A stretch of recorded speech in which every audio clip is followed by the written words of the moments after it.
Welcome, everybody, to the AEW wrap-up show. As you see, I am the Ace of the Tavern, live from the No Cell Studios, Stephen Acefield, joined by the ratings wizard to give his hot takes about AEW Dynamite. What's going on, Hawk? Fucking living life, man. Riding high off Dynamite.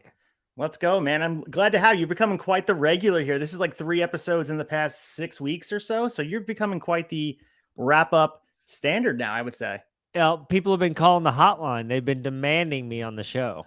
1-800 call and get Hawk, and people have been calling and we've been getting Hawk. So here he is, live and in person, and you get him before the Call to Hawk segment, which airs tomorrow. So I'm sure you got some scathing takes to give the Chads. The chat's been firing off at all cylinders every single hour of the day.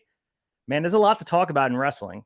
But how are you feeling, man? I missed you last week. I was at Grand Slam. You guys killed it on the episode. Yeah, man. Just fucking living life. Yeah. I totally missed your question there, I think. Well, I think J-Bone's got you covered here. Hawk looks plays as fuck. It's very quite possible. And if I had the Style and Grace drop, we would do that. But you know what, Hawk, let's hop right into the news real quick. We got 3 news stories to talk about, and just let's get to them, and then we'll get through Dynamite for you to give your takes and tell me why you hated it, because I think that's what's coming, right? No. What do you guys want to talk about? All right, here we are for the news. We have 3 news stories, and I trimmed it down because these are the 3 main things. And for the first news story, we have Saraya signed a 3-year deal. So according to a report from Fightful Select, AEW sources have indicated that the former Page signed a 3-year accord with AEW. It's not clear if that includes option years, however, which are commonplace in AEW contracts. It is also suggested that the amount of money she is set to earn largely implies she will be wrestling in some capacity. So, Hawk, you were not familiar with Saraya. I heard you last week putting her on blast. What was your impression of her this week, and were you impressed with, I guess, her addition to the women's division? I thought she was terrible on the mic. Wow. And okay. I think she acknowledged it. I think her being nervous played a lot into it. And I think she knew that she kind of wasn't hitting on all cylinders just because it was the first time she was out there in a long time. Yeah. But in general, that segment kind of fell flat for me a little bit. For sure. Everyone knows my thoughts on women's wrestling. Yeah, we'll get into the Saraya segment with the women because I have strong opinions on it. I didn't think it was as executed as well as it probably could have been. But for the 3-year deal, she's locked up for the time being. Hopefully she gets back into the ring. It seems like that's been a question people are having because she had a career-ending injury that put her out in WWE, and she's only, I think, 26 years old, so she has a lot of career left if she's able to get back into the ring. But similar to Edge and Bryan Danielson, with medical technology, they're able to push through some of these injuries, and maybe Saraya gets a second lease on her career, which would be awesome. And I think AEW truly needs someone like her because the women's division is struggling and floundering. Let's be honest. 100%. I've said either go head first into it or pull it all together because you're just wasting time if you don't do more with it. All right. So the next story here, we have AEW Battle of the Belts 4, and it's usually airing on Saturday separate from the other AEW telecast, but this one will air live immediately following next Friday's Rampage. And this is according to my good buddy, Dave Meltzer. So the goal apparently from Tony Khan is to make both Rampage and Battle of the Belts 4 feel like a major 2-hour show. And according to TNT's schedule, Rampage will begin at 10 p.m. Eastern per usual, with Battle of the Belts following immediately. So previous to the 3 Battle of the Belts, we've talked about it. They've been airing separately on Saturday, and the first event broadcast live, and the following 2 were taped. We obviously got the Adam Cole match. I think it was like with the Lance Archer, no, the Hangman match where they put the barbed wire crown on him. But for the most part, we talk about Clash of Champions during Shot Nostalgia. Battle of the Belts hasn't felt special. I think the fact that it will be live and it will be following Rampage in like a conjunction with a 2-hour show, I think it will help it. But Battle of the Belts has been trash. I don't know if I've ever watched it because I think it's usually on Saturdays, right? And then I don't get the memo that it's on and I just miss it. Isn't it normally a Saturday event? Yes. Yeah, it's been Saturday. And what has happened is it's taped so people can get the results wherever they're getting their wrestling news, similar to Rampage, which takes away the appeal. I remember anytime you would have SmackDown, I remember when SmackDown finally went live, it became something to watch. But when you can read the results, there's something about it takes away any element of surprise because you know nothing crazy is going to happen because you would have read about it or would have seen it on social media. So Battle of the Belts felt like you didn't have to see it. Maybe that changes. And if you tape it after Dynamite, you're already conceding it's your B show. Yes. So by giving it its own live slot, you're giving it meaning and purpose and saying that you give a shit about it. As long as you're taping it after Dynamite, you yourself are saying you don't necessarily care about it. 100%. And that's what they've kind of shown us, that it means nothing. Why should I watch it? Why should we go invest ourselves? And they also have to go out of their way to put major championships on the line. It can't just be the Ring of Honor TV title. It has to be the AEW World Championship. If you want people to invest in a Battle of the Belts the same way we used to invest in Clash of the Champions with World Championship Wrestling, you have to put your major titles on the line and make people feel like they can't miss it. We need the Ric Flair versus Hulk Hogan in Denver that they had at Clash of Champions 33 or whatever it was in 96 to feel important. You don't want to see the Ring of Honor pure title? I do enjoy the pure title, but in order for these events, AEW Battle of the Belts, the main championships need to be on the line. And I think in order for you to do it, you have to put your main players there. Moxley has to defend the title against somebody. It doesn't have to be the title changing hands. If it's Battle of the Belts, the main championship in the company should be on the line. And Mox should be fighting someone on the AEW roster also. True that. I mean, that's a good point. But we'll get to that. That's a key point of our conversation. And this is why you're an expert, because you're dropping little seeds and hints all throughout the intro here. I love it. All right. So the last part of news, we have no releases being done by Tony Khan. So there's been some conversation about how will Tony Khan handle these people that are unhappy in the AEW locker room. Some people want to get out of their contracts. Allegedly, some people are dismissing those rumors. We saw Malachi Black go live on Instagram disputing any sort of desire to be released. It was just he's leaving to recalibrate and recharge and get right. But to be clear, dropping in the news was AEW head Tony Khan is not going to grant any releases for any wrestlers that have requested it. So he's talking on Monday's Wrestling Observer Radio. This is Dave Meltzer about Malachi Black's request. He said, nobody's getting released. That's the doctrine Tony Khan made very clear, I guess, in the last couple of days. And then obviously the news comes from the heels of Malachi Black talking on Instagram Monday night and denying reports he had secured his release, taking umbrance with how the story had been reported by the dirt sheets. He said Khan had given him some time off and he will be back in AEW pretty soon. So we hear murmurs about Miro and Andrade and Adam Cole, Bobby Fitz. The list goes on about people that are unhappy with their booking. What do you say about this, Hawk, about Tony Khan drawing the line in the sand and saying, nobody can be released. You have to sit out your contract whether you like it or not. First off, I side with the wrestlers because every wrestler you just named has a legitimate argument as to being a bit ticked off. I'm actually a bit ticked at Malachi Black because, man, everyone thinks you're gone. There's rumors floating around. You might show up in WWE. Nobody knows what the fuck's going on with you. Just remain a mystery. Why do that video saying you're going to be back? How good a TV would that have been? Is if nobody knows what the fuck's going on with Malachi Black, and then in Dynamite in like 3 weeks, the arena just goes dark. Pops on, it's fucking Malachi face to face with Wardlow or some bullshit. I just think they miss good opportunities sometimes. AEW does.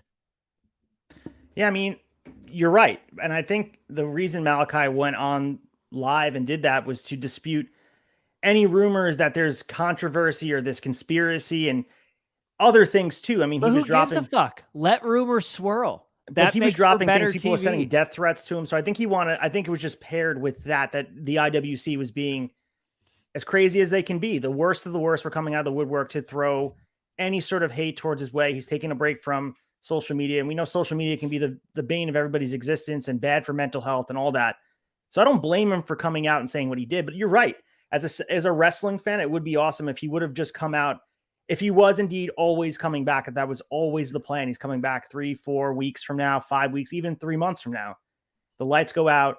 You see the presentation. It would be really, really cool. You're right. And I think they missed the opportunity to do so. So we have Anthony's in the chat here. And thank you everyone for watching. Got 7 people in here. So Anthony says maybe he doesn't want a mystery surrounding him and he wanted to clear the air so everyone could leave him the fuck alone already. Kind of what I'm saying. But like as a wrestling fan, I think you could still have a surprise. If he shows up 6 weeks from now, I think people would still be surprised. I like how the dude worships Satan and all of a sudden his feelings are hurt. Oh my God. It's like, oh, I'm sorry, Satan worshiper. Your feelings hurt, buddy. Cry me a river. Hey, all this hate's being thrown my way. And I like Malachi Black. I'm just saying, it's like when you reap what you sow. I'm going to take my opportunity to throw in Brody King for main event again. I've been saying that, playing that every chance I get. I think Brody King would be a good addition to the main event. Silver lining of this House of Black thing crumbling, Brody King being in the main event would be awesome. I think he's probably the best suited of the three of them to be in that world title picture right now. Well, Malachi Black is the best of the three, but I'm fine with the other ones. But Malachi's the one that I give a shit about. I just don't know. What's his name again? See, I don't even remember his fucking name. Brody King. Brody King. He wasn't around enough, and because that was always my complaint is House of Black was never featured, and that's why I don't know his fucking name as much, because you rarely saw him when they were here. So it's funny that you say you'd like to see him in the main event, but man, he couldn't even get screen time when he was in the best faction in AEW. So I don't know why you think he would even be mentioned in main event competition. I mean, I know you don't watch Rampage. He got a mini push there. He won the Royal Rampage and won a title shot against Moxley. They had a sick match for the title. It happened on Rampage, so it didn't happen in Hawk's universe. So I get it. If I had $1 for every AEW mini push that turned into nothing, I could retire. I could quit my job and just do this for a living. Better than the Dwayne Johnson's money. Yeah, it would be. Yeah. Oh wow. That's how many little mini pushes that they do and then forget about in AEW. It's a good point, but wishful thinking. In a perfect world, I would love him to be booked like the Vader, like the Bam Bam Bigelow. They need a big bad, especially on a roster that is filled with undersized guys. And I'm okay with the size of guys, the Bryan Danielsons, guys that are not the big Hulk Hogan 6'7" wrestlers. I'm okay with that. But you also need big badass guys. And I think Brody King's perfect because he's agile. He can work the style with a guy like Darby Allin, but he's also very intimidating. The presentation, we wears that ski mask, wearing that lock and chain, the music goes down, all the tattoos, everything about him is main eventer to me. You need the wrestling body, man. I get shit for it, but everybody knows. Everybody knows you need the wrestling body. Tell Kevin Owens that. Tell Kevin Owens that, who's being pushed to the moon. The guy's, he's still Kevin Owens. No, I'm not saying that, guys. Well, I don't even know who the fuck Kevin Owens is, but I'm assuming he doesn't have a stereotypical wrestling body. He's a chubby guy, but he's athletic. No, sure. But there's different because you could be the big chubby guy. I'm talking about the Darbys and the Orange Cassidys. Those aren't wrestling bodies. Those are guys that just they get thrown around, But so people like Brody King, is that what you said? Are you fucking with me right now? No, I'm not. I totally forgot his name. Seriously. Okay, it's Brody King, yes. Brody King. God, I'm such a fucking stoner. So he has the body to be, I see what you're saying. He has the body to be a world champion. He's in that category. I just don't think they're going to put him there because they haven't done anything to make me believe they're going to put anyone from House of Black in the main event. Fair enough. I mean, we have seen everything supports what you're saying, but let's get into AEW Dynamite from Philadelphia. Talk about the show. We'll go segment by segment and I'll pass it to you and let you give your takes. I will go back at you and we'll see if we agree. I'm sure we disagree in a lot, but let's get into AEW Dynamite. Yo, listen, yo. All right. So we get AEW Dynamite starting off hot from Philadelphia, the Jericho Appreciation Society, minus your favorite wrestler, Jake Hager, coming to the ring wearing matching purple outfits. The ring is set with flowers, balloons. Luigi Primo, the indie wrestler with the pizza from a few weeks ago, is tossing pizza behind them. And we get this celebration. Initial thoughts on the JAS and how they presented themselves, because I thought this was awesome. I mean, they look like this was better than the Backstreet Boys stuff they were doing during the Blood and Guts. No, I thought this was a good segment. And here's my only issue with it is Daniel Garcia takes the hat as an insult. That's a killer hat, man. It's a sick hat. I would wear that hat. If someone gives me that as a gift, I'm honoring them. Thank you. And especially it already matches their outfits.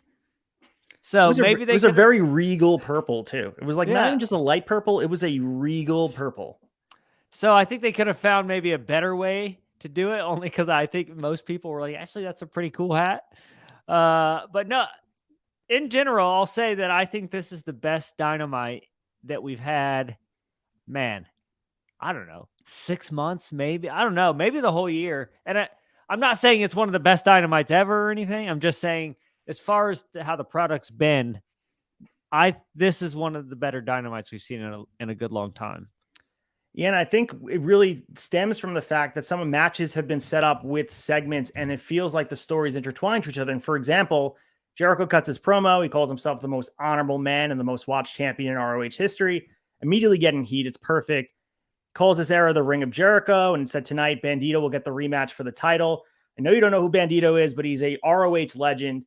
So it makes sense in story. I know that was getting a lot of heat in our chat, on social media. Why is Bandido getting a shot? Tony Khan even chimed up an Instagram comment saying this is why he's getting the shot, trying to explain himself to people that don't know the history of ROH. But this is perfect for Jericho. This is a guy from the ROH past. He's trying to right the wrong and establish himself in ROH. I don't know how anyone could hate this. I think stems from me personally is I want AEW Dynamite to be AEW. And I don't mind there being crossovers. So, like, if ROH is on the cusp of a TV deal, I totally get it. Then I see where there's this crossover. All right, we got to start featuring some ROH because the show's starting in a month, 2 months. They don't even have a TV deal yet. And I feel like what they're doing is something that should be done once they know they're getting a TV deal. But right now, it just seems like it's overcrowding AEW to me. And that's the way I feel about it. No, for sure. And I think that there might be some legs to potentially, if for negotiation's sake, they need to put on what ROH would look like and who would be their champion and what would be their main story for a potential suitor for a television deal. And you're right, there needs to be a television deal because it is overcrowding. In my opinion, they should take the YouTube channel, one of them, and make it ROH. I've been saying that since the beginning, just for now, as a placeholder to tell these stories, whether it be Dark or Elevation, or even use Rampage at times to tell ROH stories and just commit Dynamite to Dynamite. But as far as stories go, if Jericho's involved in this, to me, it moves the needle. And I think it makes ROH take a step up. And I was of the conversation, and I obviously was at Grand Slam last week, so I didn't get to hop on here with you. I initially was upset that Jericho won the ROH title because I felt like it had a tinge of bastardizing Ring of Honor as a brand, similar to what WWE did to ECW and WCW when he bought them out. But the more I thought about it was when Jericho does things, he commits to them. And I think if Jericho commits to this ROH thing and puts guys over, and we'll talk about the main event when we get there, because I thought he did a masterful job of making Bandido feel special. But I think this helps tie the story with Daniel Garcia, because Daniel Garcia, the story that's been run through for months now, is Daniel Garcia a wrestler or is he a sports entertainer? And what's more wrestling than Ring of Honor? And I think it's a perfect story to tell. Yeah, I like the story. I do. I like Jericho all the time when he's on Dynamite. I'm just saying, and I don't even mind him being the ROH title holder, I guess, but now it's just another prize on Dynamite that it's always going to be there. And it's going to be on Battle of the Belts, I'm sure. And sometimes I just get tired. Like, just throw me story where there's not a prize at the end of it. It's just two guys feuding and they don't like each other. They fight in the ring and then they go on to the next feud. You're big. Not everything. I see that. Okay. You're big. Not everything has to be the pure title, the ROH championship, the TV title. It's like, and since everything's on Dynamite, they're all AEW prizes. Fair. I mean, I get it. It's, for me, I see Ring of Honor as a separate brand, but I also see your point that for someone from the outside looking in that doesn't have you don't have the exposure to Ring of Honor in any other way except with how AEW presents it. The letters on the belt mean nothing to you because it doesn't resonate with you. You don't have the history, the schema, if you will, about ROH. Because for me, I'm taking in the history, the Nigel McGuinness, the Adam Coles, the Samoa Joe, CM Punk. You're just seeing the half-baked presentation we get on a weekly basis, which feels disjointed. It feels half-assed. That's what it does. Yeah, and I said it last week. If Tony Khan wouldn't have made his announcement of ROH a big deal, If it would have just been something you read in the press, the dirt sheets, as you guys call them, or whatever, there wouldn't be so much pressure for him to do something with it.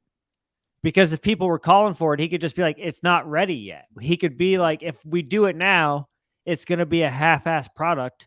Let me get some things in line, and then we'll present the product to you. I think that's better than the way he's handling it. But when you make it a big deal, like Tony Khan likes to make everything a big deal, every episode of Dynamite is going to be the greatest 2 hours of wrestling you've ever seen.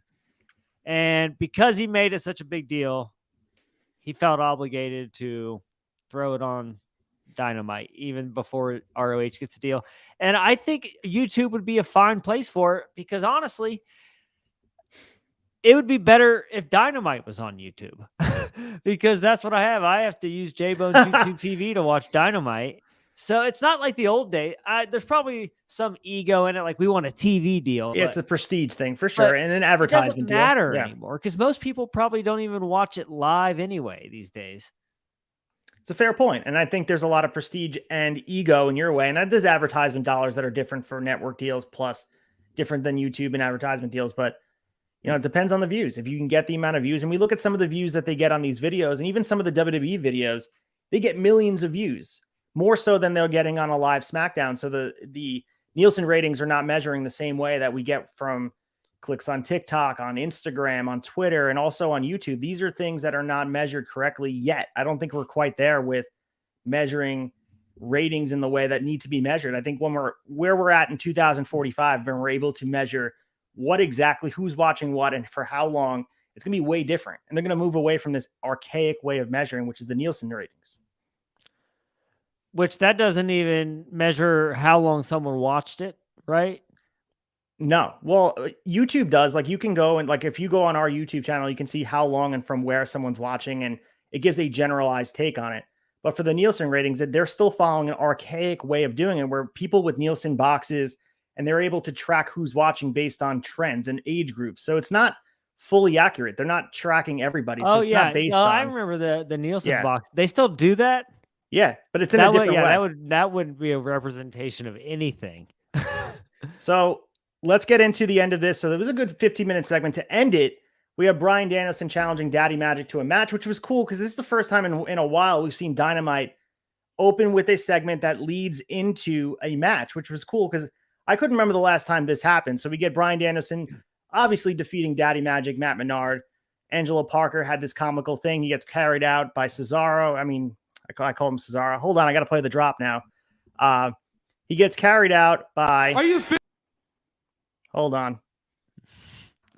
Can we talk Claudio, please? Claudio, excuse me. Pardon. So he gets carried out by Claudio, and his shoe was off. It was a really comical thing. Danielson makes Menard tap. Danielson seems like he's involved in the middle of this Garcia and Jericho feud, fresh off of the Moxley loss. Do you feel like he's in a good spot right now, or do you think he's damaged from losing to Moxley and kind of lost in the sauce of AEW again? I think the Blackpool Combat Club should find a way to disband, because I think they have a bunch of guys in there that should be lone wolves all together. And I think it's kind of, because now that's what it is. Like, Danielson's always going to be getting locked up in somebody else's feud from the Combat Club. Like, he's probably going to get locked up with MJF for a second. Maybe not a match, but he'll be in little feuds, like tag, like Danielson and fucking Wheeler versus MJF and somebody else from the fucking firm or some bullshit. You know, that's how it's going to play out until Full Gear. I'm guessing that's normally how it works. They get these big factions together, and then they find different ways to make them feud leading up to the pay-per-view, and then it leads to the two main guys fighting for a one-on-one or for the title or whatever. It should be interesting how Danielson ties into the Moxley thing, because if Moxley is the one feuding with MJF and Moxley beat Danielson, Danielson obviously has championship aspirations himself. I know he's going after Jericho had challenged him to an October 12th in Toronto, where they're having the Ring of Honor championship match.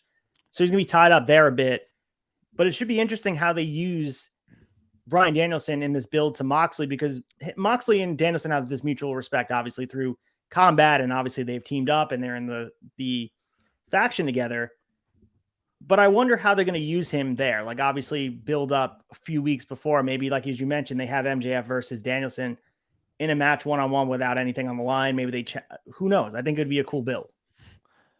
I think to me, the obvious, maybe it's too obvious, is you're going to see Wheeler and Danielson as a tag team for a while, sort of fighting tag matches is what it looks like to me, because he's the only one in Blackpool, or not Wheeler, fucking goddamn Claudia Garcia, Daniel Garcia. I think he's going to come over to the Blackpool Combat Club, and they're going to be like not a tag team, but I think you're going to see them in a couple tag matches together. He's going to be a mentor type, but he's not a manager. He's going to be in the ring. So the only thing that makes sense of why they're playing the storyline out for Danielson to come out and for Garcia is because he's going to be the one taking him under his wing. Because you notice nobody else from the Blackpool Combat Club is coming out to Daniel Garcia. Yeah, and I just think it stems back to the fact that Daniel Garcia beat him clean a couple of weeks back, where he made him pass out with the Texas Cloverleaf for the sharpshooter, whatever you call that variation of the move.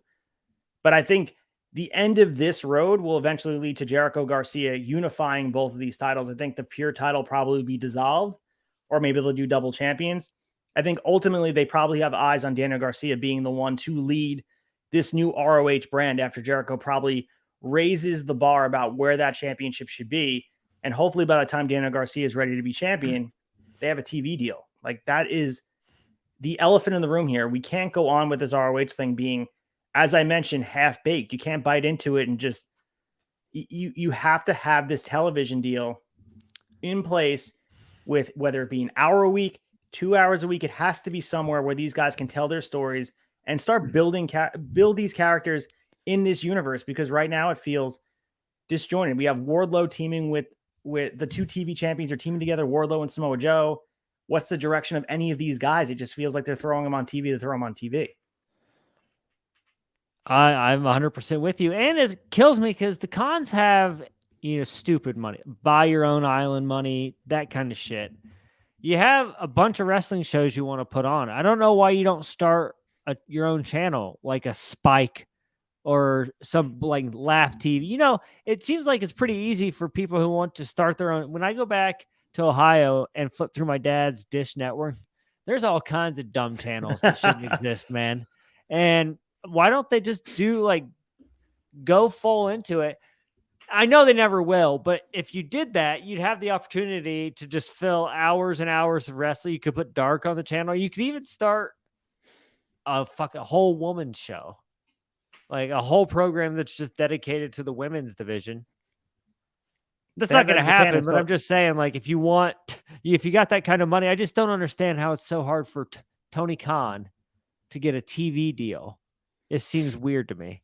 Well, I think right now they're in between. They're negotiating a new deal for AEW, which is their main breadwinner. That's what they need first and foremost to be presented. Ring of Honor is a package deal. Also built in is this streaming service that the Honor Club is already built in. You could potentially have that being displayed. So not that I want to sit here and talk about ROH's future as much as we are right now. Let's just move on for a sec to the Jon Moxley, Juice Robinson package they show. Thought it was cool that they showed this package. I know that's been some complaints on the other side of people not wanting guys like Juice Robinson, Bandido, Minoru Suzuki, guys from outside coming in.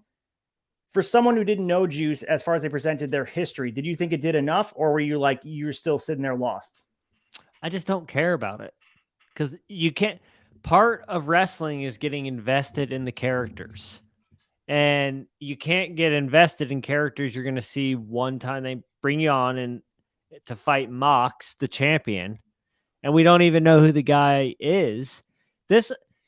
And again, I liked Dynamite tonight, but I'm going to still call out what I think shit about AEW. And this has been a problem for a while, is they just cycle through too many guys that don't matter. And I think it just kind of bogs down. When you have Mox, and he's been about on every show now, he's probably going to end up getting injured because it seems like he wrestles every week now. You just want to see him wrestle people that's fun. It's fun to see Mox wrestle other AEW wrestlers. Sure, there's a few fucking nerds out there who know who every single person who walks down that aisle is. It doesn't matter. Exactly. There's a lot of people in the tavern that you're nerdy as you.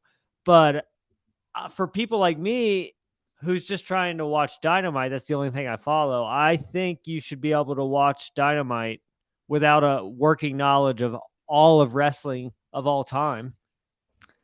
And that's different mindset. I mean, what we see and what people fandom has become to the point where WWE has conditioned people where they need to be spoon fed, or they feel like they need to be spoon fed every single piece of information, where they bog you down with video package. This is why it matters. The announce team, buzzwords, all that. I appreciate on AEW side, they treat the fans like they're intelligent, that we can do our own research. It doesn't take too long for someone to research or even go and watch these matches between Jon Moxley and Juice Robinson. They announced it on Friday. You had all weekend. You could do your homework. You can watch this match. They wrestled 4 times, and Juice Robinson beat him twice clean. He's the only guy that beat Moxley clean. I mean, you could list those guys on your hand. I can't think of that many guys aside from CM Punk when he beat him at All Out. Nobody beats Moxley clean. So for people saying he doesn't deserve a match, he does. I mean, in story, he does. The New Japan Pro Wrestling exists in the wrestling world, especially with Forbidden Door in this AEW universe. These guys matter. Yeah, they just do it too much. I'm not totally against it. I'm not totally against people coming on Dynamite and doing that, but AEW does it a lot. And especially leading, because they did the Forbidden Door. So I do understand like that little time frame, I guess. But they just do it a lot, man. It would be different if they brought him in. If we're going to see this guy consistently over Dynamite for the next few months, then it's a different story.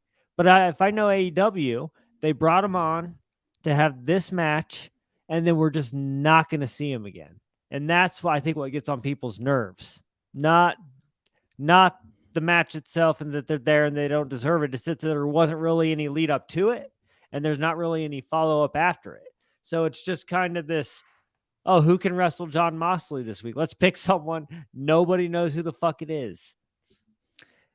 I agree with some of your point. Obviously, I do disagree with no one knows who he is. I think most wrestling fans do know who he is, but for the casual fans, I agree. They need to do a better job, not just with these outsiders, with telling stories that don't just assume you know. Like we talk about BTE being this precursor for AEW Dynamite, where everyone's supposed to know the history with Adam Cole and Kenny Omega. You're supposed to know Hangman has his issues on being the elite with these guys. They assume we know that stuff. And that, I think they've done a better job of educating their fans with, and same thing with Forbidden Door. They should have done a better job with showing video package to explain who Okada is for people. And I know that seems crazy for those that know who Okada is. He's probably the biggest Japanese wrestling star in the past 25 years, arguably. For someone not to know who he is, I guess you have to explain that if you want to expand your audience. But at the same time, we also as fans can do our homework and do the research. Like I said in the chat, and I was saying in half in jest, just because you were out of class when they were teaching it doesn't mean it wasn't taught. So, but some of the to onus has to rebut be your on us argument, to educate ourselves. See, but you used the having to know history on the Bucks and Omega, and I'll push back on that. Is I feel like Dynamite has done a very good job of catching you up on that. Mostly because they're always there. So you're saying we need to go do our research on a guy that we didn't even know existed till 4 days ago, and we're not going to give a shit about literally after the match ends because we're never going to see him, but it's on us to go do the fucking research? Yeah, I mean, I think the onus should be on the fans. If we give the wrestling promotion all this credit to educate us, there's nothing on the fans. We sit there and not be able to think tangibly about the product. I think at the same time, when you have Rock'em Sock'em in the chat here, a good show caters to long-term and casual fans. Example, Seinfeld could be watched randomly for 25 minutes enjoyment, but also in succession to be appreciated for its motifs, character development, etc. I think that's sort of the balance they're trying to reach. And although it's not Seinfeld, but I think in a lot of ways, I think people want to be educated, but also don't want to take the time to learn about these guys because you're right. They're jaded. You didn't why would you learn about a guy if he's not going to be there? That's the point I'm agreeing with you on. If Juice is not there ever again, Yeah, you're probably right. But I do think that there is a relationship with New Japan Pro Wrestling where he could spend significant time there. Think about the summer and the fall with Minoru Suzuki. He was there for a significant amount of time. I think he made an impact on people. You're going to say who, aren't you? I don't know who the fuck. I just go with it when you're saying all these names. I'm like, I'm sure he's not fucking with me, and that's really a wrestler. But again, it's fine. They just got to bring him back. That's how I won't think that's pointless. And it's only, I don't know. I'm all about paying your dues, doing your time. And I just think for someone to be able to come on that I've never seen before and get shot at the AEW title, as a casual fan, I guess I am, it's a bit frustrating because there's so many guys I like in AEW that don't really get a push. And then they bring on people I don't know. I'm not even saying they're good or bad. I can't even make a judgment because it's one match, didn't even really cut a promo or anything. So I can't even really make a judgment to say if I like the guy or not. But I do know there's people in the locker room I like that aren't getting the push. And I think that's where a lot of people like me's complaint is. It's not necessarily the guys coming in. It's the fact that guys they like aren't getting the screen time they deserve. 100%. But let's talk about a guy that we do like. MJF gets to cut that promo after Wheeler Yuta calls him out. Yuta was kind of okay on the mic until his voice cracked. I thought of you when I saw this. His voice cracked in the middle of the promo. And I'm like, you lost everybody. Man, I know that was such an inopportune time for his for his voice to go out. I didn't mind it. I thought he did pretty good. He's not amazing, but there's some guys who are bad on the mic and they're just bad on the mic. They're not going to get good because they just don't have that whatever. I think Wheeler Yuta could get good on the mic. I just don't think he is right now. Yeah, there was some raw talent there. He just got angry, and I liked how he put Philly over. He got them to pop loud by saying Broad Street, which is a cheap pop, but I loved it. He had the crowd in the palm of his hands. At first, they were booing him, or they were, at worst, indifferent. They weren't even reacting at first, which is painful to listen to, but he got them there. He stuck with it. He went through the voice crack. I give him some credit. If you guys missed it, go back and check it out.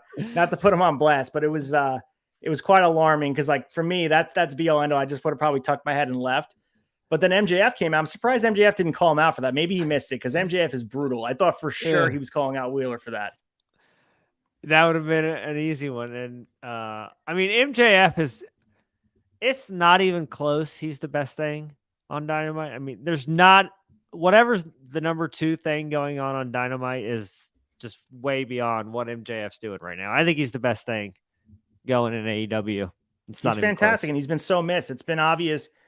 It sucked when he was gone, but it's even more obvious how much we miss him now that he's back because his segments are must see. You have to be on the couch watching, where before that, it felt like you could just kind of half-heartedly be a part of what's going on. But MJF, you have to hang on every single word. I love that he's back, and I thought this promo was good. And this mini feud with Wheeler, as you mentioned too, with the Danielson stuff and being circling around the Garcia, like all this stuff with the Blackpool Combat Club, I like that they have these mini sub feuds where MJF's going to have this one-off match with Yuta next week that it eventually leads to Mox. Like we'll get there. They don't have to be doing 2 separate things for a bit. You can have Yuta be feuding with him. Then you can have the Danielson versus MJF match and maybe the Claudio match versus MJF. And then eventually you get Big Bad Mox versus him at Full Gear. I think it's awesome. I don't think you're going to see MJF and Danielson before MJF gets the title because I don't think either one of those guys could take another loss. They both have, because MJF's last match was him just getting fucking destroyed by Wardlow. So his next match is a win. And so he'll get the win over Wheeler for sure. Yeah. And then Danielson, he's lost a few lately, man. I feel like he's getting beat all the time now. He was one of the more protected guys in AEW until he lost. And then it seems like it's been snowballing. Like obviously we talked about Daniel Garcia made him pass out. And then this loss to Moxley, he was untouchable for a bit, but there's a piece of me that thinks that Danielson is arguing with Moxley last week about who's going to lose this match. I feel like Danielson wants to lose in this epic fashion. I don't know. I feel like there's a piece of Danielson that likes to go and put guys over. I don't know. I watch him and he takes some pride in losing because he makes it look so damn good.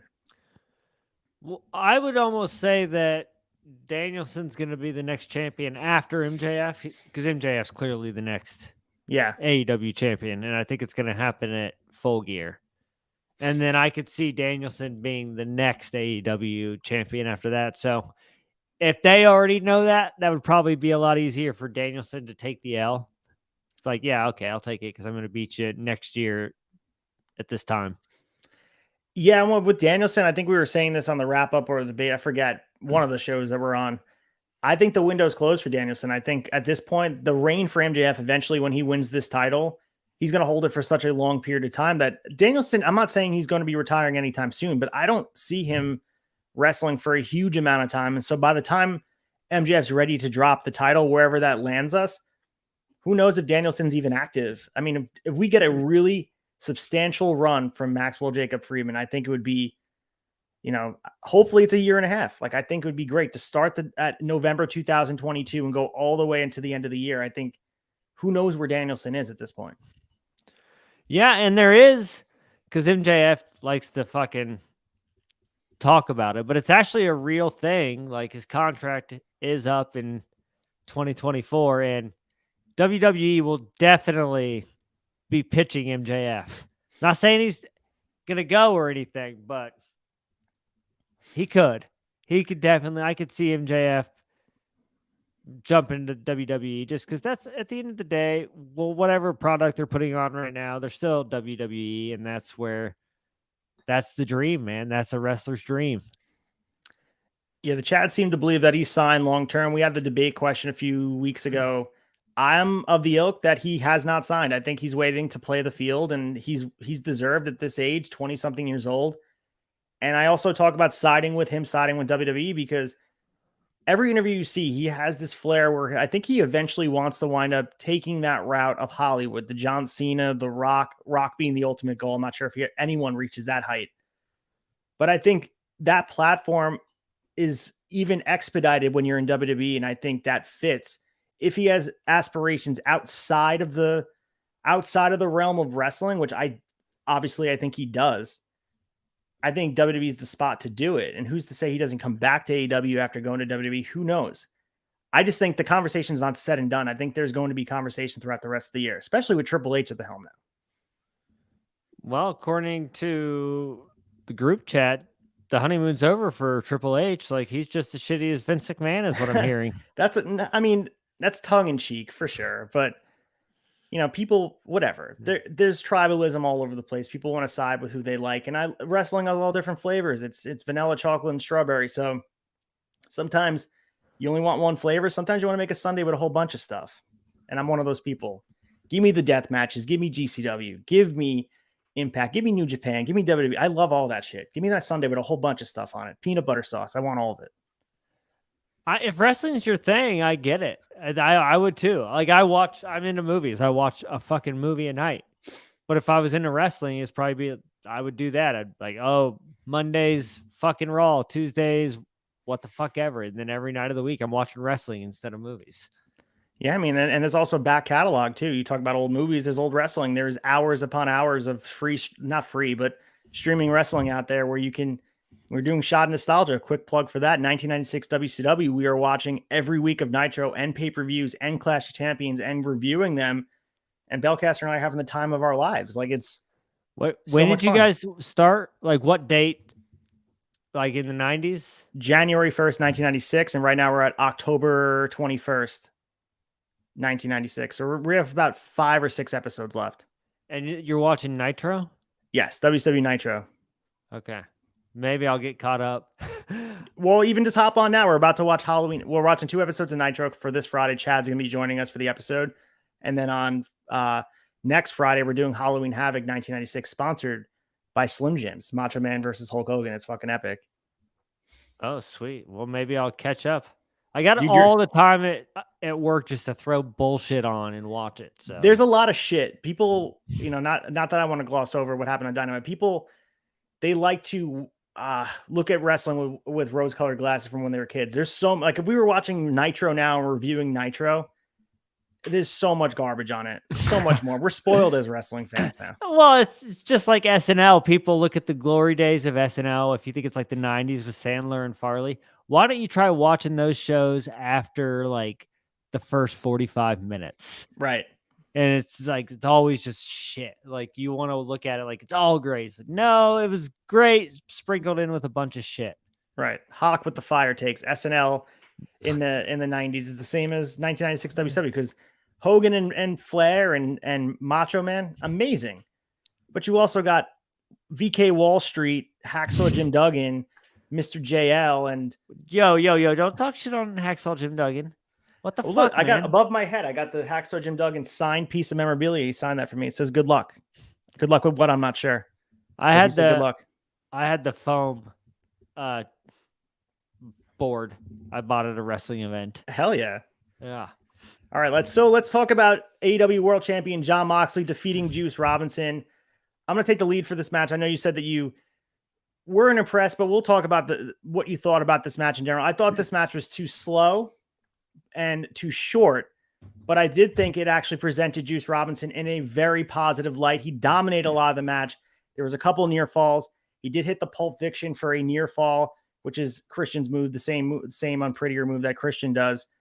Eventually, he gets put into the cross arm breaker for the submission. He taps out super quick. There was a couple good spots in this match. I don't think it was Juice Robinson's best effort. So as much as I wanted him to be wowing people, I don't think a lot of people that were unfamiliar with his work would walk away and say, especially watching Dynamite and Bandido who followed this, I don't think he walked away saying, this guy's the best wrestler on the card, but he held his own against Jon Moxley. And I think these guys have a chemistry that's just unspoken at this point. There's a mutual respect that Moxley gives him a lot. He gives him a lot in the ring.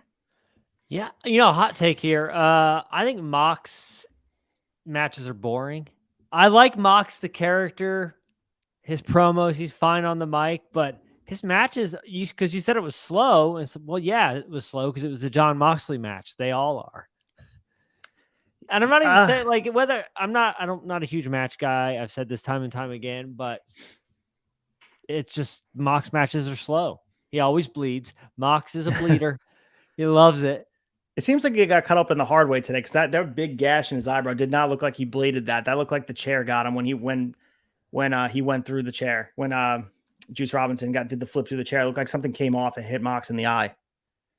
Okay. But regardless. But he always bleeds. He always bleeds. Good for him. So after the match, we had Hangman Page coming out looking like $1 million wearing that pink Dolly Parton shirt. I popped for it. The jeans tight as ever with the pink flowers on it. You could argue he's the drip god. Like that Dolly Parton shirt, man, epic. You have to be a Dolly Parton guy being from Memphis right now, right? Come on. Yeah, Come on. He's the what god? He's the drip god, dude. What's that mean? He's so Urban Dictionary, he's stylish as hell. Drip, so like drip means like to have like style. I can't believe I'm educating on this. I'm holy old shit, too, I'm man. gonna use that one. You're the drip god. There's a bunch of I saw you in person in Chicago. You were the drip god with that hoodie with the Indiana Pacers thing and the short. You were drip god. That's what you were. I'm the drip wizard is what the it drip is. wizard. I might add that might be the new name. I love it. Is it 1P? 2Ps? It could be 2 Ps you want, but it's typically 1. I'll Google it. Drip God. Sweet. What were we talking? Who's the drip god again? I totally spaced out. Drip God was Hangman wearing that Dolly Parton retro shirt. Are you kidding me, man? That was fucking awesome. What? No, I did. I just forgot. I'm stoned. I forgot what you're talking about. Oh, no, but I'm just saying in general, like amazing shirt. He's been rocking really cool shirts and jeans the last couple of weeks. I love Hangman. I think he's one of the guys that's underused on Dynamite. He should be there every week. And I think the reason that Dynamite was one of the better episodes that we've had in a long time is because you got a lot of your favorite guys on there tonight. Go figure that. Dynamite's good when you put your best talent on there. Who would have thought? And ironically, a lot of talent stayed home because, some of the people are affected. Their families are affected by the hurricane going on in Florida. Tony Khan said on Twitter, everyone is able to stay home if they need to. If you have family that's over there and you're unable to make it, by all means miss. So I'm not sure who was supposed to be there that missed. I can't think of anyone off the top of my head, but I'm sure there's some. Hilarious is everyone's fucking leaving Florida and Tony Khan's like, oh, feel free to just stay there. Why would you stay in Florida? Or whatever. If they can't make it because there's turmoil or they're trying to make sure their family's safe travels, like one less thing to worry about being on a wrestling show. I just You're getting think you're getting some love for the Drip God. So Drip God Hawk has a nice ring to it. I think we got a new nickname for the Hawkster, the Drip God. So after they built up the match, Hangman and Mox went face to face. Obviously, when they have this match, Hangman's losing. Moxley's not losing the title. Hangman. This is just a speed bump. Hangman's playing the role of Lance Archer that Lance Archer played in his title reign. So whatever, it's a match to build towards. Maybe a Battle of the Belts. I'm not sure if they announce when it's coming. Well, I have the cards in front of me that are built up. Then we get Wheeler Yuta attacking MJF in the suite, which was awesome too. I think we had him spilling over to the fans. MJF selling was amazing. This was a cool segment. Very immersed in the world of AEW. It was cool that they had this, they had the promo and it bled into another segment. This was a very, very well done thing that AEW did. Yeah, because MJF and Wheeler were on there, but you've been seeing AEW's doing that. Mox, it was last week or a week ago, they had Mox start off the show and then they brought him back. And I think they're realizing that.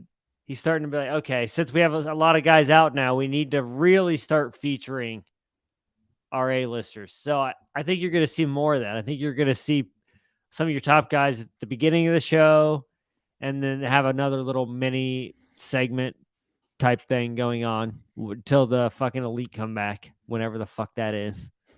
And even in a losing effort, when Wheeler eventually loses to MJF next week, it's still going to do him great. Like, he's going to be in the ring with MJF and get exposure and work on the things they need to work on. And they have a history of coming up through the ranks together, and they referenced it in that promo. And even that small, even though MJF was dissing him the whole promo, him saying, "You're a tough guy, you are a great wrestler," those small things coming from a heel go a really long way. So Wheeler is kind of a made man, dude. Like, Moxley left him bloodied in that match, took him to the limit, getting the rub and learning under the tree of William Regal and Claudio and also Bryan Danielson. Wheeler right now is like, he's learning so much. And even MJF, who's 20 something years old, can teach him a lot as he furthers his character in the business. I love Wheeler. He has a lot of work to do, but I like that they're putting him as their like little pet project, because he's come a long way since he transitioned from New Japan Pro Wrestling. Yeah, again, if they keep it up, that's the big thing I keep pressing with AEW. You set up good story. The people that were on Dynamite tonight should pretty much be on Dynamite next week with few exceptions. That's all I'm asking. You add Wardlow and FTR, and then you have a perfect Dynamite, in my opinion. Exactly. And then you could take off two guys. You add those two, and then you cycle through your main guys. You don't take off fucking Mox and MJF and put on the fucking wingman versus the factory. Which they've done. Yep. Well, that's my point. That's what I'm saying. Cycle in your main guys. When you give main guys break, cycle in your other main guys, not fucking bullshit. But then you sprinkle it, and that's what I'm fine with you sprinkling in a New Japan guy or someone you want to bring up from dark to give him a match so you can showcase him. It's fine to do that from time to time, but don't throw together Dynamite with that shit and expect people to think it's entertaining. It's fair. I mean, but I can use Wheeler Yuta as an example. He was a guy, same thing with Rocky Romero. They both were New Japan guys that fit in from different storylines. They found their place. Maybe Juice Robinson finds his place on this roster. He's being heralded as this free agent. I don't think he's a free agent. Maybe he is, but Juice Robinson potentially could have a place on this AEW roster. I know it's inflated, but he's a talented guy that can definitely take off of some other bullshit guy who, like the wingmen, you mentioned those. Maybe Ryan Nemeth needs to go, and you can add Juice Robinson. Like, I'm okay with that. But like, I agree with you. I think there needs to be consistency. These one-off things, you're right, they don't have the same effect unless they're going to be a character that's recurring every week to get you to care about them. Yeah. So I'm with you. I didn't mind Juice Robinson is his name. Yes. Sounds like a NBA point guard. How do we not team, by the way, Orange Cassidy and Juice Robinson, just call him Orange Juice? Like, what are we doing? Like, Oh, that's coming. Oh, Come yeah, on. for sure. They did fucking Thunderstorm. So, Orange Juice. Orange Juice is coming. 100%. All right. So we have the Saraya promo here. So just to cut it off a little, it was a shitty promo, in my opinion, not her best effort. She was never known as a good in-ring promo person, but she comes out with Toni Storm, Athena, Madison Rayne, Sky Blue, and Willow after cutting her promo. She calls them out. I have an issue with this because this made the rest of the women's division seem lesser than the fact that Toni Storm came out with a group of people and she's allegedly the world champion, interim or not, made her look lesser than Saraya, who hasn't been there for 10 minutes. I get she's a big star, but it made everybody look like a bunch of geeks, and they just wound up being lumberjacks in a match. I just think this is a bad start to trying to write a women's division that desperately needs to be saved. It was a bad segment. Well, I thought they were getting ready to call out the whole women's division. And I'm like, that's a good idea. You're talking about a revolution. Let's get eyes on literally every single woman wrestler on the roster. But no, because she's like, let's get the women out here. Let's get them all out here. And then 5 of them come out. That's fucking weird to me. She really made it, to me, it made it seem like she was calling out the whole women's division to come so everyone could get eyes on them and start the revolution. But then she called out 5 of them. That is so why these 5? Or these are the 5 we're supposed to care about? Okay.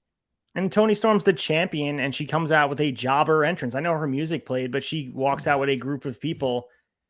Can you imagine Mox doing that, getting called out by a newcomer and be like, come out, men's division? Like, it just looks like shit. Yeah, man, they don't. And I bring it up to the Chads. I get a lot of shit for not giving a fuck about the women's division, but I make the claim that AEW doesn't care about the women's division either. They just throw it on there because they don't want to look like assholes for not having a women's division. They don't do anything with it. And it was again tonight. You can even predict when the women's part of the program is coming on. It's always right at the top of the second hour of the show. It's like clockwork. You're not wrong. Week. I mean, it's hard to defend it. I mean, the women's division was in a good place when Britt Baker was champion because she was the one driving the stories. And I think eventually when Thunder took the title off of her, that became, I don't know, like they just lost, the wheels fell off it. But like that story that was driven throughout from St. Patrick's Day 2020 when Thunder and Britt Baker had that lights out match, leading all the way through to the cage match for when Thunder took the title off her. That was the best segment of time when the women's division was compelling. And now the title's been off Britt. I think that's the common denominator. Britt hasn't been champion, and everyone feels like they're holding the title and keeping it warm for Britt Baker.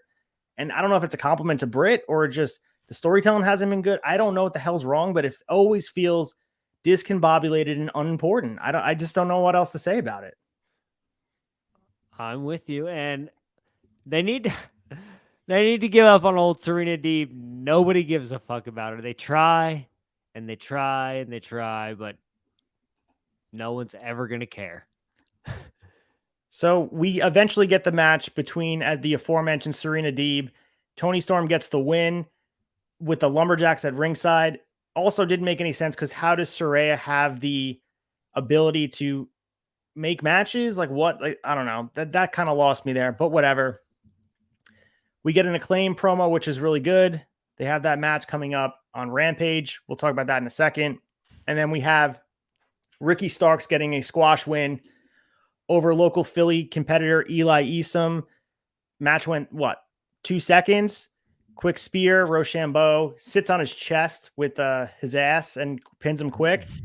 Ricky Starks getting I like to see Ricky Starks on Dynamite, don't get me wrong, but quick squash win. I feel like that's the only way they know how to keep momentum going, like quick squash. That's the only matches they let Ricky Starks win. You put him up there against anybody. He beat Hobbs on Rampage, though. He did beat Hobbs on Rampage in a lights out match, so that happened. Okay, maybe I do need to watch Rampage then. Yeah, I was there. That's the only reason I watched Rampage. Oh, okay. I gotcha. Yeah. I totally forgot what you were talking about. God damn. Just Ricky Starks with Ricky Starks. That's it. God damn it. That's why, we forgot about it because they don't feature him enough. I personally like Ricky Starks. They could do way more with him. And they always tease you like they're going to, but they never, ever follow through with it. Yeah, and I said it a while ago. I think he has the ability to be the next big star in AEW. I think he has Dwayne Johnson level charisma. I think he has the ability to captivate you in the ring, whether he's selling that neck injury he really had a neck injury, but he even sells in the ring at a higher level than most guys his age are able to sell it. And he made a name for himself off of that open challenge from Cody Rhodes for the TNT title all the way back. And I think it was 2019, 2020. And he's established himself on the card. He has become someone people want to see and they got behind. It's a matter of just making sure that you utilize him consistently and have the ability to make people aware that you're going to let's get behind this guy and have a good reason to care about him. And they had that going for a minute. And then again, he lost in 4 minutes against Hobbs at All Out, and then they give him the win back on Rampage, but it seems like he's right back where he is, just separated from Hobbs.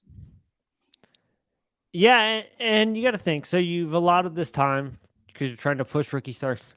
Why give him a match like that? I think it would be better if he's out there cutting a promo, even backstage or something, and then another wrestler comes and they start a feud. Like, why are you delaying starting something long term with Ricky Starks? Even a TNT championship match, feud him with Wardlow. I know it's two faces or whatever, but I'm still okay with that story being driven where Ricky Starks is going to give Wardlow his all and maybe potentially take the title off of him. Like, both those guys are desperately looking for something to do, and you have something there already. Why would we team Wardlow with Samoa Joe and make another mismatched tag team when you have a championship on Wardlow, and you also have Ricky Starks, who's desperate for a championship shot, and he's not quite ready for the world title? It's ready-made. Like, just do it. You just got to get him in a story where he can get on the mic and showcase that part of his character, as opposed to this bullshit. And I don't mind matches like that. It's just, again, sometimes I think AEW does too much of that shit. It's not like I remember in the old days watching. Oh, here we go. Hold on. Remember in the old days. The old days in WWF. When I was watching wrestling on Saturday morning or whenever, it was Mondays, and then I think there was like a Saturday morning show. I don't know. I get it all. Maybe it's reruns or whatever. I'm going to play music for you while you tell your story. Hold on. But you would see fucking the main guys squash people like the Brooklyn Brawler, and even people who were just, you didn't know who the fuck they were. And I just think wrestling's different now, and you don't need that. I don't think you need these squash matches. I think you could better utilize your time. Personally. End of story. I just got the good music playing too. No, I agree with you. And that's something we see all throughout WCW 1996 is squash match city, where it's constant. And the whole card is up and down. Main events are squash matches, or if they're not a squash match, it's met with a DQ or no contest, because the booking was worse than 50-50. It was non-committal. They refused to put anybody over unless it was on pay-per-view. So that was frustrating. And again, we use the 90s as this boom period of wrestling where people want to wax poetic about it and say how amazing it was, but it's filled top to bottom with just squash matches galore. And even back in the day, Tom sits on here and he talks about the golden days with Mr. T at MSG. Every Saturday night main event, every whatever, WWF Superstars, that was literally all squash matches, aside from the main event. But I think when they say golden days, I think they're talking about the golden days of characters. That's fair, but it's all like literally every one of these guys. Like, go down the list: Andre the Giant, Hulk Hogan, Jake the Snake. These guys were squashing jobbers up until their big feud, whether it be at Survivor Series, SummerSlam, WrestleMania. They never had a big match unless it was a special occasion. Most of these guys built their whole repertoire on squash matches. So I understand why Tony Khan's leaning on that. That's, you have people that are old school in the business whispering in his ear and telling him, like, that's how we've been doing it time after time. That's how you get people over. It's not for me. I'm not a huge jobber match guy. I don't think we see through it. We know wins and losses don't truly matter. So for a guy beating a local independent talent, yeah, it has an effect once in a while, but every week, like almost on Raw, every week, are we going to do this every week? Yeah, wrestling has to evolve, and I think it's different now because and I know they call it shoulder content. There's other ways to get wrestlers over than just squash matches. It's not, hey, come out and watch me kill this guy or whatever. And especially when you're only dealing with 2 hours of wrestling, you have a huge roster. You don't want to waste a fucking second, not even a goddamn second. And I just think matches like that sure, the same time you're going to allot for the match, just do something different where Starks gets on the mic or you start a feud, do something besides that. And squash matches mean more for people like Wardlow than they do Ricky Starks. I get it when it's a Hobbs or a Wardlow. You're trying to make him look like this unstoppable force. They're not ever going to do that with Ricky Starks because he's not an unstoppable force. So they just don't make sense to me in general. I agree. Those. I mean, even like the squash match with Wardlow, they try to keep his momentum going with the feud with Mark Sterling and the security guards. and they had him white hot, ready for a main event push off of that MJF burial, and they did nothing with it. They just let him flounder. And yeah, he has a TNT Championship win to show for it, but he's never on TV. Like, so they're the best at building towards something and eventually achieving it, having that moment. And then once that moment happens, there's nothing there after. So Wardlow has the championship, but what's next for Wardlow?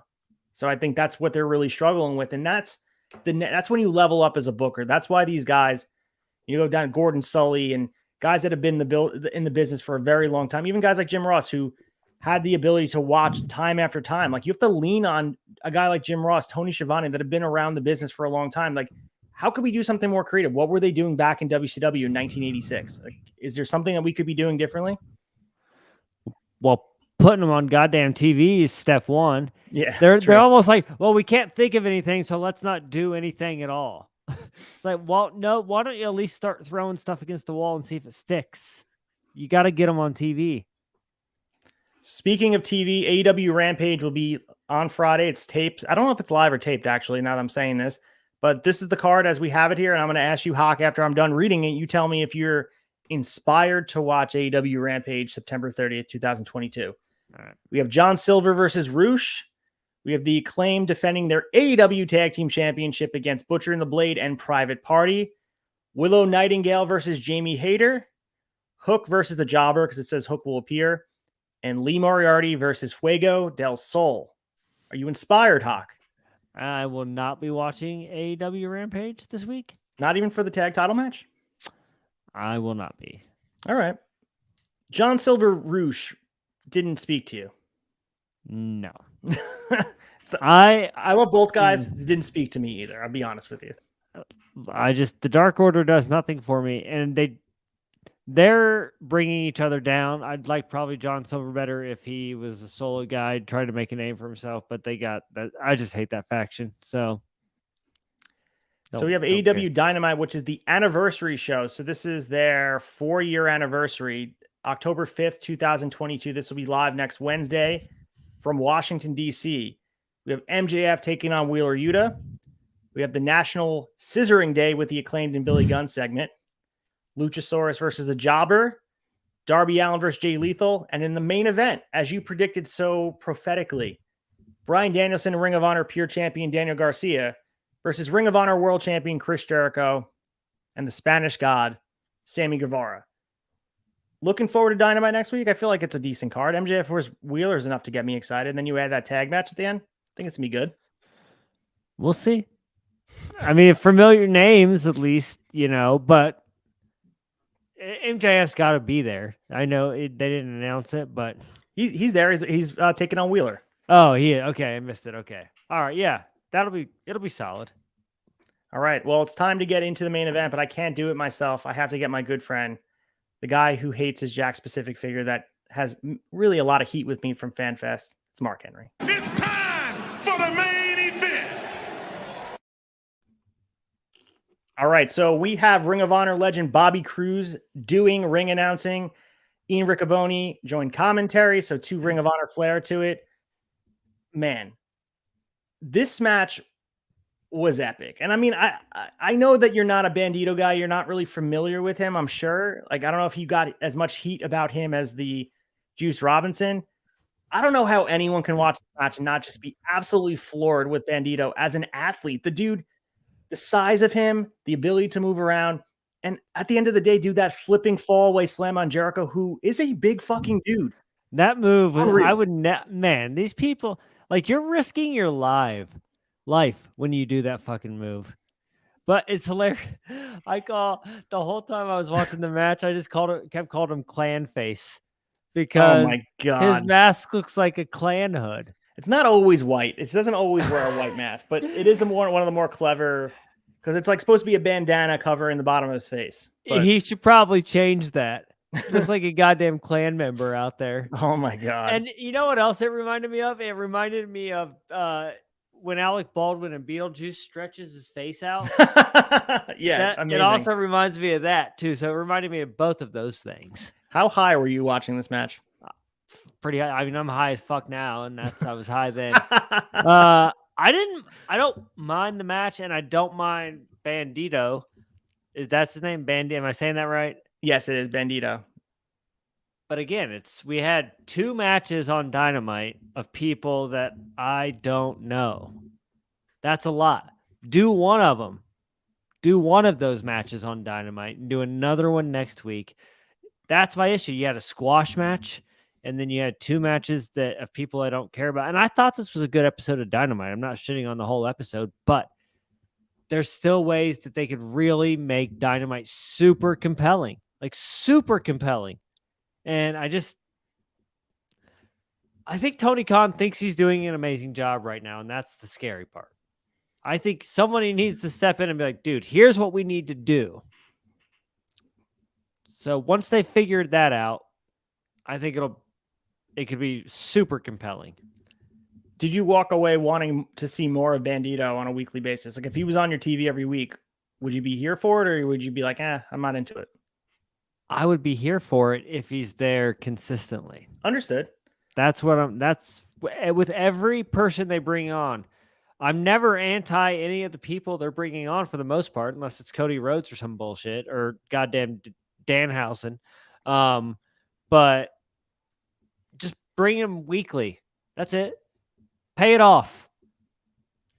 So we saw a lot of cool spots in this match, and one of my favorite spots was when Bandito missed the drop kick.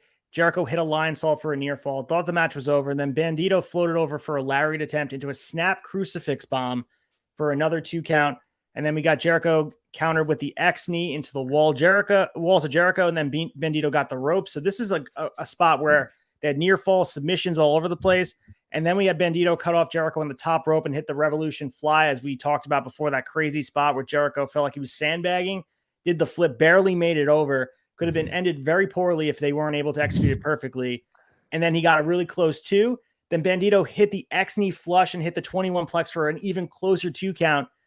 Really made you believe for a sec. I know Jericho just won the ROH title last week, but I was like, they may actually do this. And I think that's when it's at its best, where you have these near falls that kind of get you. Like, even though you know he's not losing the title, there was a second, like, there's no way Jericho kicks out of that. So it had me there flinching. And like you said, I am a fucking nerd, so I get it. I'm a nerd, and I'm invested in Bandito because I've been watching him for 5-6 years since his Ring of Honor days. I fucking love Bandito. So this was an awesome match. The match was pretty good. He's a good wrestler. Make me care about him. Is it that hard? Make me care about the fucker. So your grief is with Tony Khan, not with any of the talent. I get it. Exactly. That's Rarely. Fair. I mean, there's been a few, obviously, when my hatred for Cody Rhodes is fucking known. So there are some wrestlers that I'm like, you suck. Get the fuck off. But for the most part, it's the way they're booked, for sure.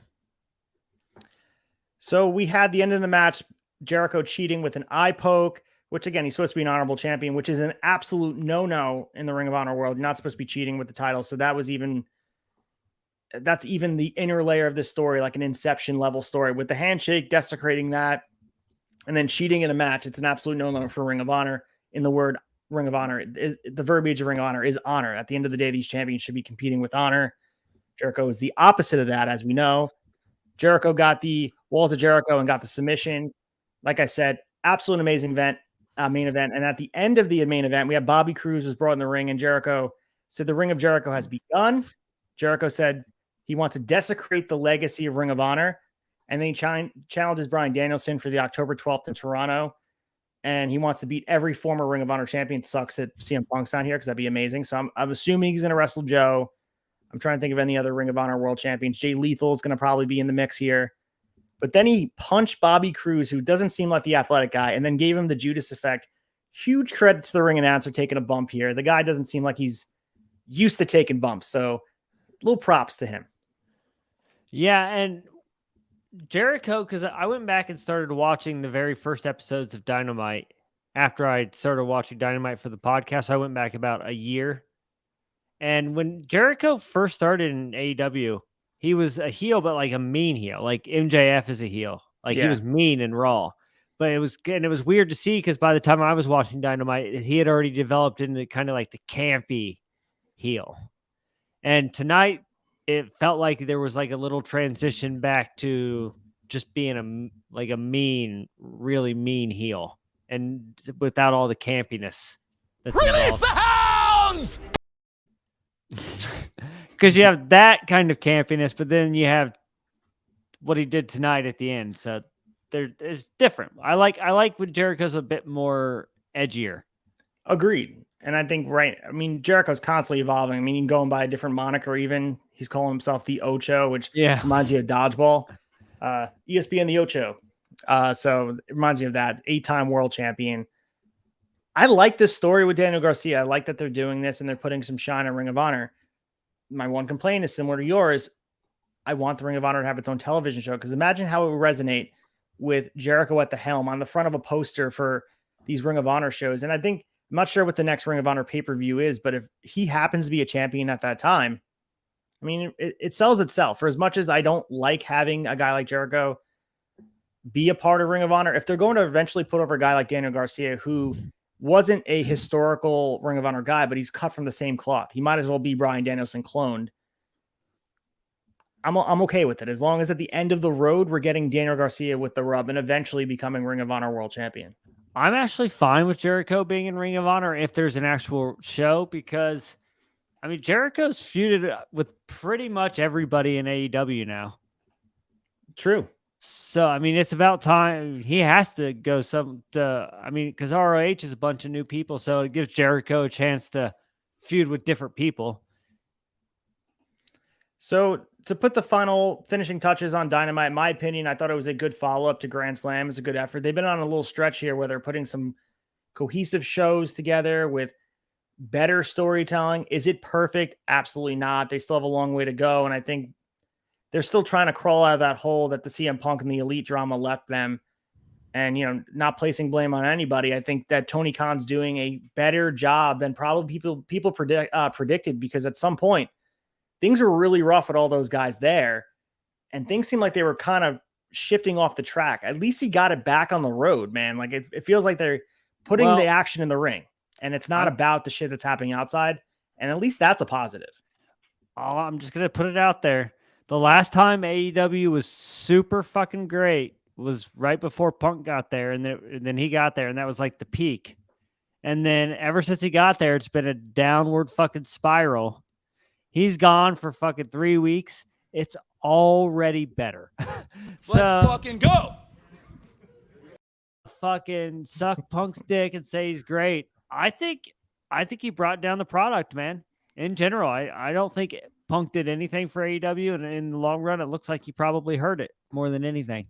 If there's truth to derision in the locker room, no matter who's causing it, you have to make it better. And whether it's the Elite that's causing it, or Punk, or both, or them not being able to mix, that needs to be solved, because the locker room doesn't have to be a utopia where everyone's singing Kumbaya. Of course not. It doesn't have to be that way, but people have to be able to work collaboratively together without issues, because it's hard enough to do a live television show, like everything that goes into it. I mean, you know, you work in the field, you know, everything that goes into the stress of making sure everything goes right. Outside of just the in-ring product, there's production, and there's makeup, and there's outfits, and there's camera work. There's a whole bunch of shit that goes into a live show. And on top of it, you got these people arguing about who's going over on the card and who's angry at who called who fat. Like, we don't need this shit in the locker room. It should be a team effort. And I think once you get that distraction gone, Omega and the Bucks are off to the side, Punk's off to the side. It's all about the in-ring action, and the adults are able to work on what it's really about. It's about fucking pro wrestling, putting the action in the ring. And that's what Moxley and Danielson made it about last week. And they continued it this week. Yeah, I'm with you. So as long as they keep up what they're doing, keep the fucking drama out, keep Punk out, bring the Elite back, who I think suspension's over. I think at this point you're just being petty to keep them out. I understand that you just can't have people fist fighting or whatever, but they've been gone for 3 weeks now. Holy fuck, man. Yeah. We're almost a month away from All Out, like a month removed at this point. It's going to be October 1st this weekend, and September 4th was All Out. I mean, it's crazy how fast time goes, but that's how long they've been gone. And I'm hoping that they can fall in line about no matter when they come back, whether it's the Bucks and Omega. It seems like Hangman's falling in line. There's no drama with Hangman. It seems like he's just an innocent bystander. I know he said that shit in the promo that sparked all this. He was the igniter. But it seems like the sensitive side of people, once you remove that, you know, Punk, the Elite. So what did Hangman say in a promo that sparked all of it? So the initial promo that Punk took exception to was the workers' right comment that he made. So in the build up to Double or Nothing, Hangman Page was cutting a promo on Punk, essentially saying, you probably remember the promo where he was just saying, I'm trying to save AEW from you. And he had said, you talk about workers' rights, but you've done the opposite for the locker room, alluding to Colt Cabana being excommunicated to Ring of Honor, aka not being re-signed. And Punk took exception to that because they thought it was a low blow, which is funny because Punk uses the mic as a weapon. But the Colt Cabana stuff is the core of this. Like we've predicted this a long time ago. Punk and Colt Cabana had their legal issues together, aside from their friendship falling out for a decade. They were working under the same roof. It was a matter of time before they eventually had to either mend fences or hash it out, because you're not going to be able to ignore each other for too long, because Colt Cabana made relationships with the guys in the Dark Order and Hangman. So there's going to be loyalties elsewhere. And I know some people side with Punk, and FTR sided with Punk allegedly, but maybe they don't anymore. Who knows? Again, it doesn't matter. We shouldn't even be talking about this shit. It's about the wrestling in the ring. And Danielson and Moxley were the perfect two guys to put in the ring to reestablish the AEW championship back to where it's supposed to be. Dude, it reminds me of the Grinch. You know, the end of the Grinch, when, not the end of the Grinch, but the middle part where like Cindy Lou invites the Grinch down to be the mayor of Whoville or whatever. Not the mayor, the fucking cheermeister of Whoville. And it's a good time until they buy him the gift of a Christmas ship. I'm talking the Jim Carrey movie. Yeah. And he gets pissed and he eventually burns down Christmas. So that's like CM Punk. You give him the title, he burns down AEW. Can we just return to AEW the way we like it? Punkless. Like that's what it needs to get back to. I'm with you. I hope the dude never comes back to AEW. If this is all real. It is real. Come on. If it's real, I'm then serious. I'm not going to sit back and take this fucking shit. he will, because he's a little pussy. But yeah, if that's all real, because at the end of the day, that what he said in the media, like, you couldn't blame those guys for coming and wanting to fight him. So even if they did, like, yeah, they should be adults. I'm not condoning violence in any way. I'm just saying, like, you get it. If people are on there, he's just saying fucking whatever he wants, just making them look like fools. Right. He comes to their company. It's like, fuck you, dude. You just got here. Also, too, he had said, if you have a problem, you come see me. And then they came see him, and Ace Steel's biting people. Like, what are we doing? Someone's throwing chairs. Like, you just said, come see me if you have an issue. Like, what? Bite cracks me up. Ace Steel. Hell's wrong with you, dude? Fuck him. All right, Hawk, as we wrap up, dude, give me some shilling going on in you. What's going on Long Balls? What's going on Broken VCR? And call the Hawk. You have anything planned? No, I think we'll probably agree a little bit more. The chats will find some reason to be wrong, but for the most part, I think we'll probably agree. And then Broken VCR is The Howling. Joe Dante, 1980, The Howling. Maybe 81. I can't remember. And then Long Balls every Tuesday. Me and J-Bone talking about the NFL. Go Horse. Go Horse. Go Colts, baby.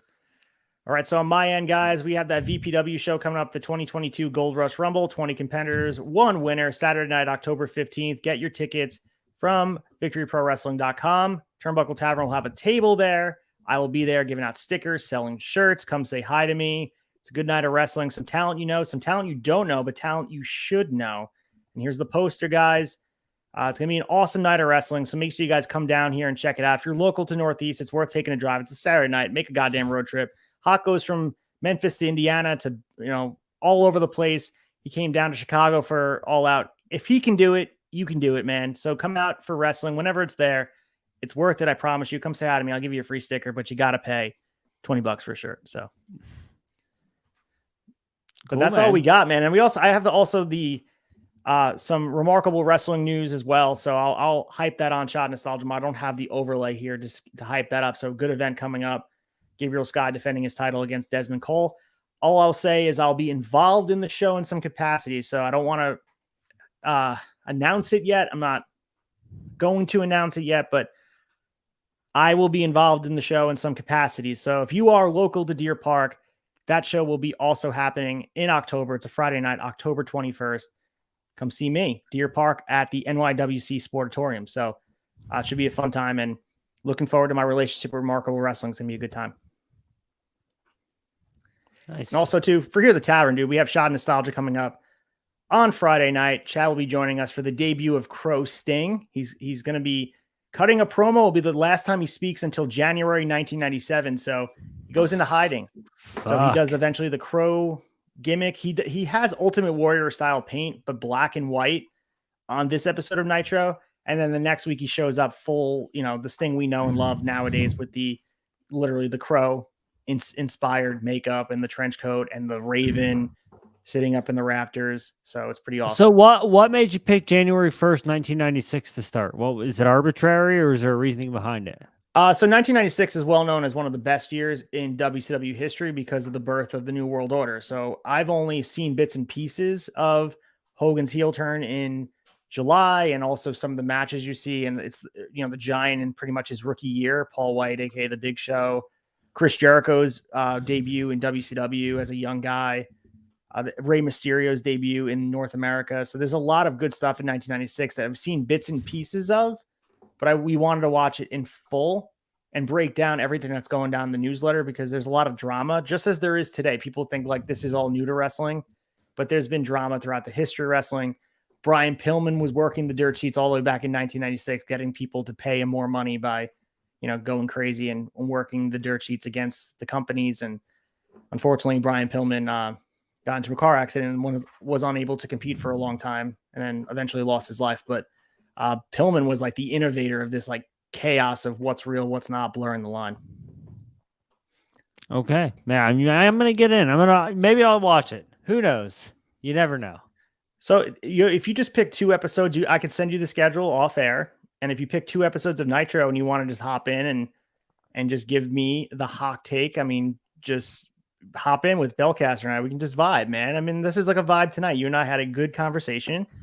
I love having you on here. This has been a blast. Yeah, I think it's a good time. I get to unload all my thoughts about wrestling in real time. It's great. And let me just make it clear. I have the utmost respect for your opinions because they are absolutely valid. I'm approaching it from a different spot than you, but doesn't make my approach any more valuable than yours because there's a lot of people out there that share the same opinions as you because they don't have the same obsessive knowledge that some fans come into it. Like we sit here podcasting about wrestling 4, 5, 6 times a week. Some people just watch wrestling for the story. And if they are unfulfilled, they're unfulfilled. And we need to talk about it. And sometimes if you don't like the show, I want to hear why, because that opinion is valid. I don't think lost in the debate that people have and everyone gets heated with how they feel about guys in tights wrestling, but your opinion is absolutely valid. And a lot of times that gets lost in translation, just to make that clear. Oh, I know my opinion's valid. Well, from my end, I know because you're not only is it valid, it's usually spot on, accurate. No one has to reaffirm that to me. I'm well I understand that, but I want to make it clear. I appreciate it though. I want to make it clear because I know it gets a little heated in the chat when people get all hot and bothered about us disagreeing. But at the end of the day, that's what makes it so good. If we all sat here and jerked each other off, it wouldn't be a good show. You know what I mean? We have to disagree in some way. I only like disagreement. I thrive on it. I have a feeling that sometimes when you disagree with me, you don't actually disagree, and I think I'm convincing you in some ways. I don't know. I'm setting my Here's you though. I meant to use this drop when Juice Robinson showed up. This is you. Who's this? Exactly. That motherfucker. I hate Danhausen. I fucking. That's a topic for another day because we can go on another hour talking about it. Yeah. But Hawk, I appreciate you joining me, guys. We will be back hopefully with the full crew next week. And Hawk, you're welcome to join the full crew. We can do the 5 of us. You have a ticket for life. Your hand is stamped. Hop in the AEW wrap-up show. Not everybody can just hop in. You are more than welcome now. You came in relief and crushed it the last 2 weeks. I'm so grateful to have you on here, man. No problem. I like being the fill-in. If you guys have other people, it's good that you do it. And that way, when people flake out on you, I'm here for you. Well, I do appreciate the ratings wizard, the ratings drip god, the drip god wizard, whatever you want to be known as. For the drip god, for Eastfield Retro, this has been the AEW Wrap-Up Show. We'll see you guys next week. Thanks for watching.